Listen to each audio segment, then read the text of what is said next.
د افغانستان اسلامي امارت د خلکو اقتصادي ستونزو ته د رسیدو په موخه کوټلي ګامونه اخیستي دي. د افغانستان اسلامي امارت د افغانستان د خلکو د اقتصادي ستونزو د حل په موخه کوټلي ګامونه پورته کړي. نن د افغانستان اسلامي امارت د اقتصادي عالی شورا مشرتابه مالی ثبات کمیټې او د بانکونو د سهامدارۍ ناسته ترسره شوه. په یاده ناسته کې د ریاست الوزرای اقتصادي مرستیال ملا عبدالغني بیرادر وویل اسلامي امارت د هیواد د اقتصادي ستونزو د حل لپاره اوږدمهاله پلان او پوره ژمنتیا لري.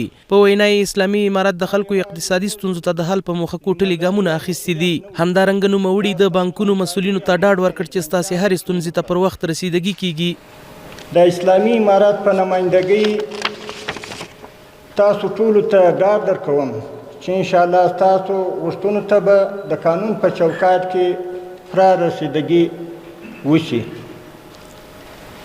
د افغانستان اسلامي امارت د افغانستان د خلکو د اقتصادي ستونزو د حل په موخه کوټلي ګامونه پورته کړي او د افغانستان د اقتصادي ستونزو د حل لپاره پوره ژمنتیا او اوږدمهاله پلان لري.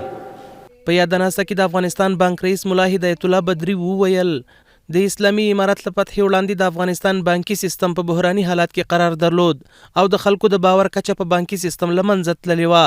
د همداره زیاته کړه اوس مهال د افغانستان بانکي سیستم د ترقۍ په حال کې دی او ستونزو ته یې پر وخت رسیدنه کیږي. د افغانستان بانکي سکتور د فتح څخه د مخه په بحراني حالت کې قرار درلود چې د خلکو د اعتماد کچه په بانکي سکتور کې تر ډیره بریده له منځه تللی و.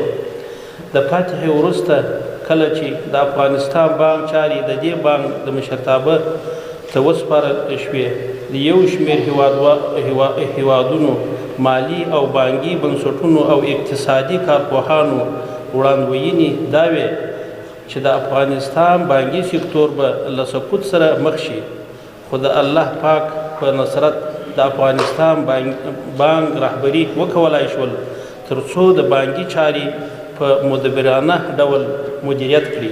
په ورته مهال د افغانستان مالی وزیر الحاج ملا محمد ناصر اخوند زیاته کړه د مالی ثبات کمیټه د افغانۍ د ثبات او ساتنې لپاره هلې ځلې جاري ساتلي دي. ښاغلي اخوند د بانکونو مسؤلینو ته د پوره همکارۍ ډاډ ورکړ. د مالی ثبات کمیټې په دې کې خپله وخت په وخت باندې په دې 2.5 کاله څه کم 3 کاله کې پوره کوشش کړی ده او د آینده لپاره هم د مالی ثبات کمیټه تاسو ته وعده درکوي چې انشاءالله په دې کې موږ ستاسو ستونزو ته ستاسو مشکلاتو ته چې هغه مشکلات د ټول هیواد مشکلات دي، د ټول هیواد اقتصاد پر پښو دروي. د یادونې وړ ده چې دغه ناسته د افغانستان د بانکي سیستم ستونزو ته د رسیدو په موخه ترسره کیږي ترڅو د حل لارې ولټول شي او دغه ډول ناستې د بانکي سیستم په پیاوړتیا کې مهم رول لوبوي.